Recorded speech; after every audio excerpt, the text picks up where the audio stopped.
In the last lecture, we saw how Napoleon, as the consul and then as the emperor, tried to reorganize France socially, administratively, and politically. We also tried to see if in the process he inaugurated a new social order which was at least partly based on what the revolution achieved. Today we would like to look at how Napoleon reorganized the large part of Europe that he conquered through war at different points of time.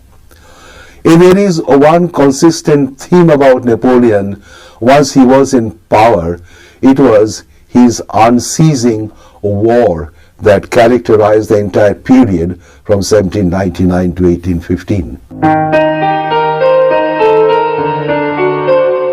Napoleon had known that he will have to ensure peace at the front by bringing the war which had resumed to a successful conclusion. This was a sine qua non to ensure peace and stability at home as well. On his return from Egypt, Napoleon found that the second coalition had been formed and the conquest in Italy that he had made in 1796 was in the process of being undone. France had to abandon Naples and Rome, and therefore Napoleon decided to invade Italy once more in 1800. France occupied Piedmont, the Cisalpine Republic was restored, the Austrians were defeated at Marengo and then at Hohenlinden. The war was brought to a close by the Treaty of Lunéville in 1800. France's boundary was advanced to the Rhine.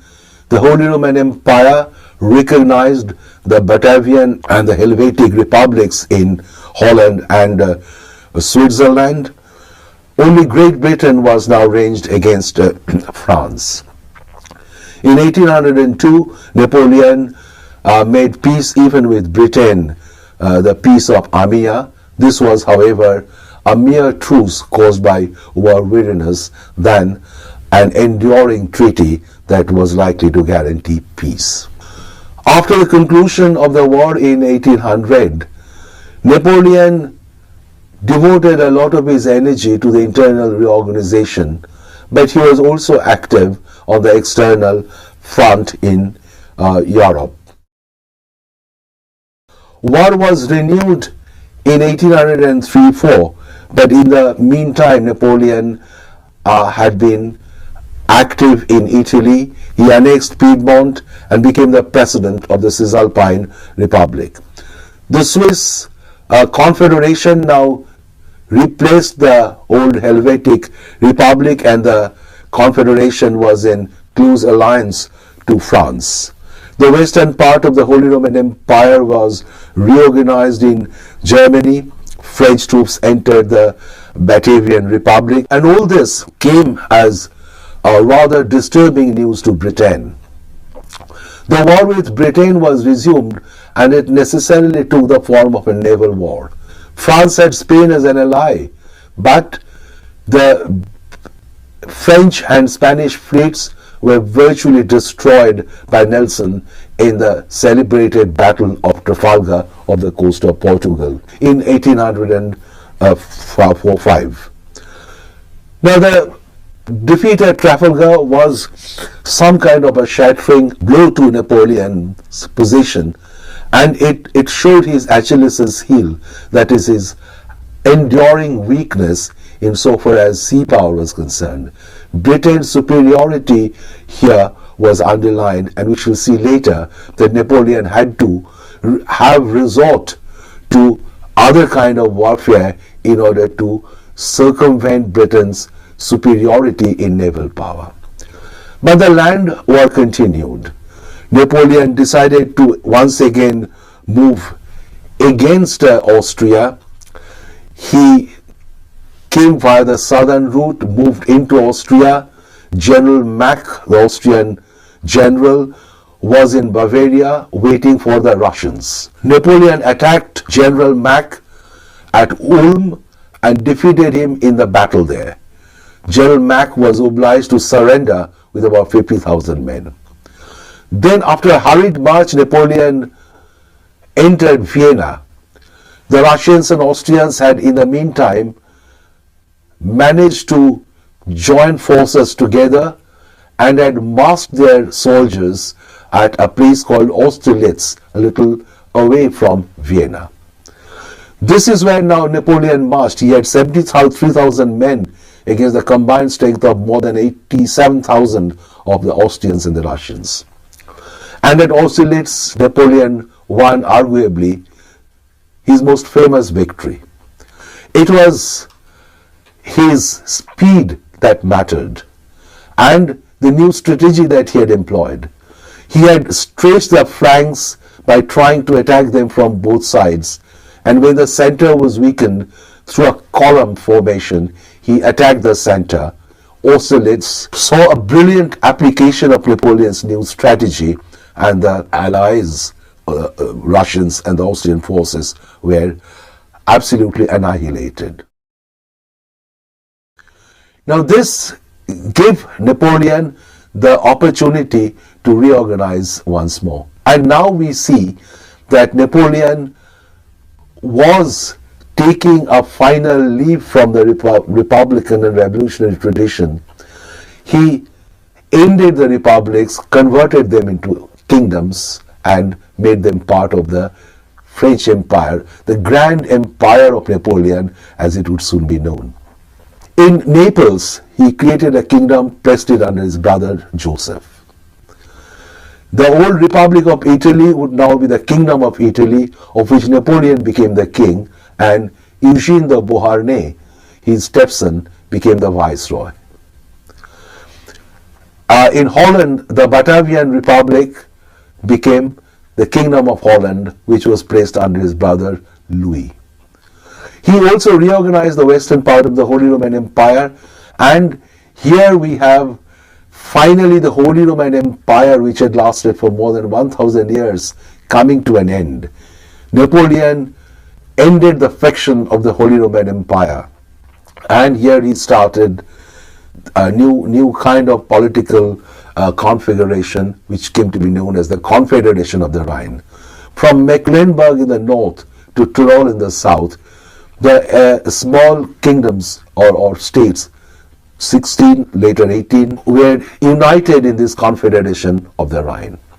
This is what Napoleon gained after winning his famous victory over Austro-Russian forces and through the Treaty of Pressburg. Then Napoleon decided to move against Prussia. Prussia had now allied with Russia. With Britain, the naval war had ended in disaster, but Britain was still not in the continent to fight the war with their old allies. Napoleon defeated the Prussians at another famous battle of Jena, entered Berlin. And it is from Berlin that he started his continental blockade, when he started the economic warfare with England. And after the conquest of Berlin, he created yet another new kingdom, the Kingdom of Westphalia, where he combined some of the parts states or regions which he received from Prussia. The Kingdom of Westphalia was placed under yet another brother, Jerome. And then Napoleon moved against Russia as well.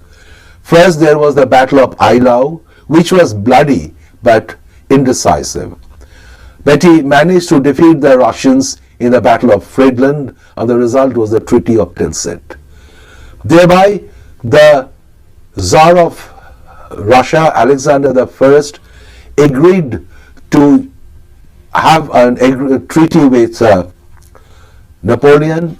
He agreed to join the continental system. The Prussian part of Poland was now constituted into the Grand Duchy of Warsaw. So this is where Napoleon stood supreme in Europe. He had several satellite kingdoms. The republics were gone. The kingdoms were under his brothers and other relatives, which indicated a dynastic ambition that Napoleon was obviously harboring all the time. Now, how did he reorganize this? We've seen he had conquered, he had converted the republics into kingdoms, barring Switzerland, where the old Helvetic Republic was made into a confederation, closely allied to France, of course. There were also the independent kingdoms like Bavaria, Baden-Württemberg, which were ruled by their rulers, but were very close to France and received obvious impact of French rule or even new ideas that Napoleon continued from the revolution. Now, the basic reorganization then was reconstituting the conquered territories into satellite kingdoms. But the major point was how or what did Napoleon do in these conquered areas? What kind of reform did Napoleon introduce into these conquered areas? Napoleon wished to introduce a similar kind of administrative and economic order in the states beyond France. Some historians feel that Napoleon did not have any consistent policy with regard to the conquered areas. There are other historians who had suggested that Napoleon not only reorganized Europe in a purely territorial sense, but he had introduced the ideas of the revolution through his reforms. And the reforms necessarily came in the shape of the Code Napoleon. The Code Napoleon, in a way, was the container through which Napoleon brought new ideas and reforms into these territories. Now, it was clear that when the French had issued the Declaration of the Rights of Man and Citizen, they were not declaring the rights of Frenchmen only, but of all men. Now, this universal principle, which was incorporated largely into the new codes that Napoleon made, if brought or transported to Europe, would have been likely to germinate new ideas. Among them could be ideas of nationality or kind of national consciousness. What did it do? There was an attack on feudalism everywhere. The old feudal entails were destroyed. New administrative and bureaucratic organization were introduced.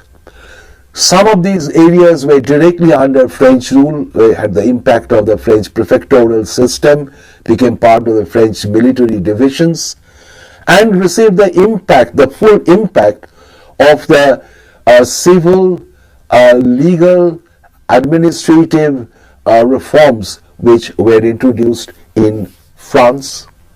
Napoleon was very clear about some of these things. For example, he wrote to his brother Jerome, who was the ruler of Westphalia.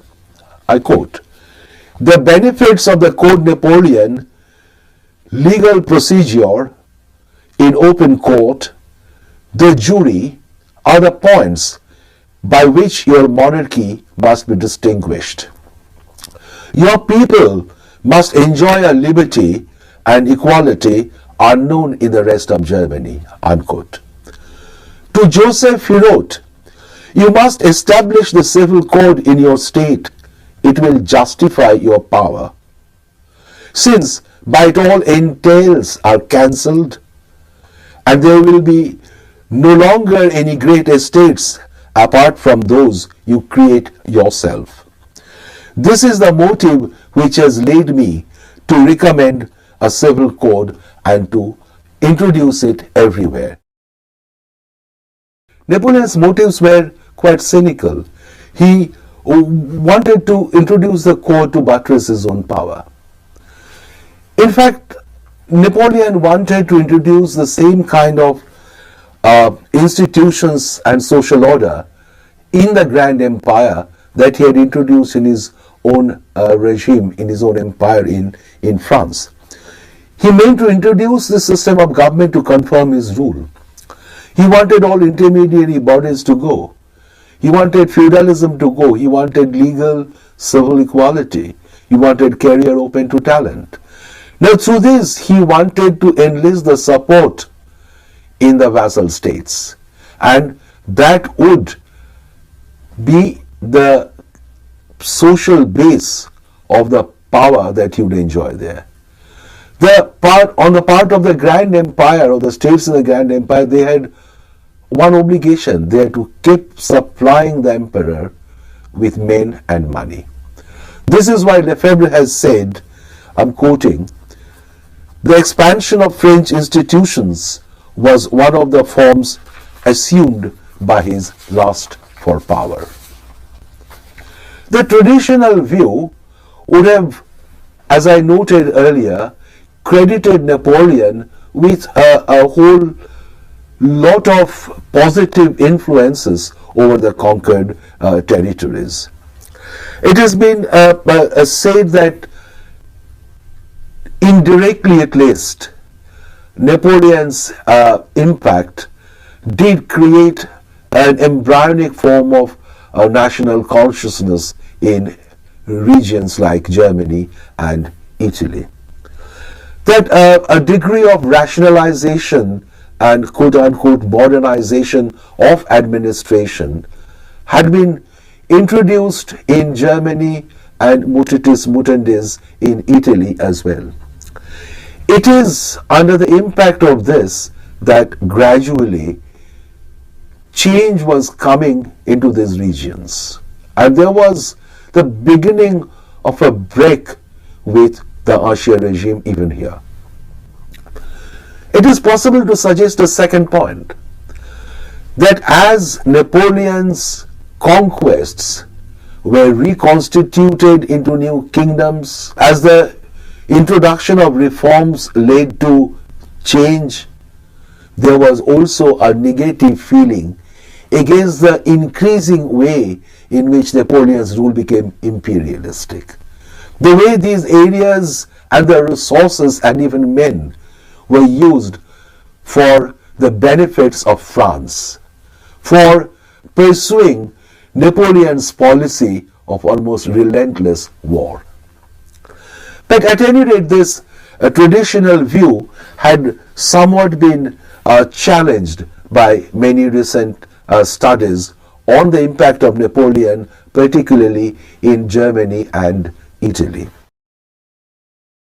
Geoffrey Ellis, in his Napoleonic Empire, had tried to understand this problem by dividing the conquered areas into different categories.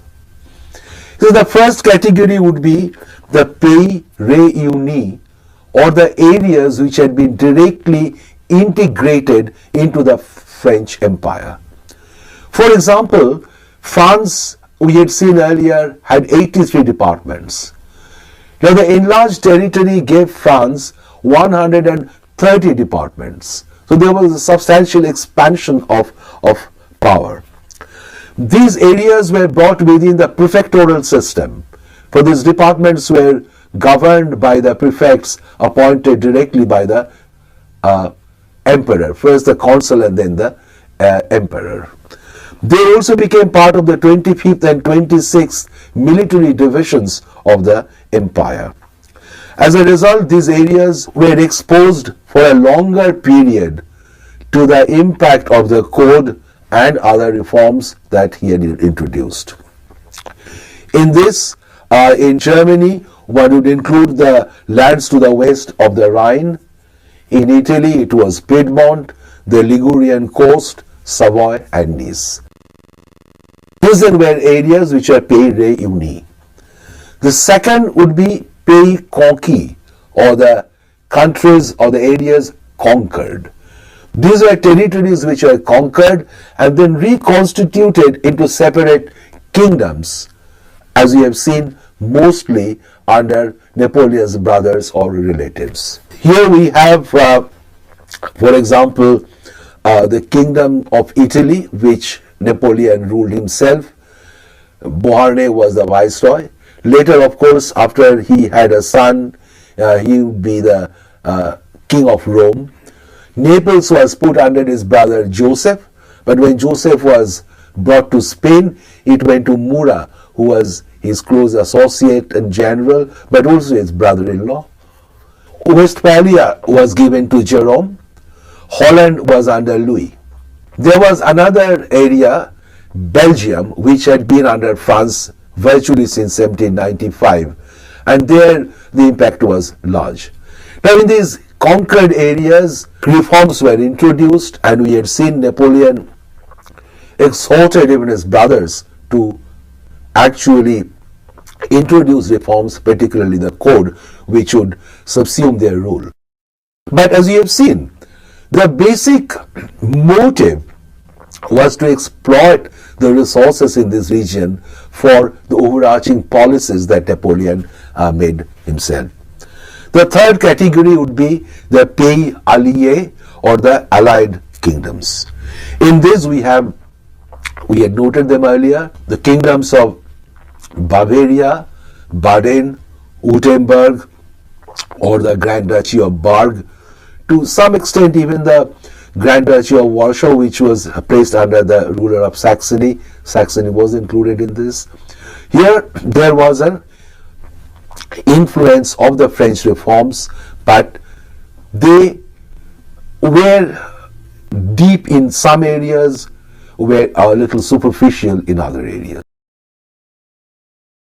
It is possible to ask if these attempts by Napoleon to introduce these codes and the reforms to all these regions did reform the existing institutions in these areas. Whether in fact Napoleon succeeded in rationalizing or modernizing, as they say, our legal, social and economic institutions in the subject states. It is also important to know how far Napoleon was hamstrung by his military and dynastic needs from carrying these reforms to their logical conclusions. Or to what extent did he have to make certain pragmatic compromises with the old feudalistic elements in these regions. Now there is no doubt that Napoleon introduced, or Napoleonic rule introduced, changes here. We might look at some of these points that recent studies have made.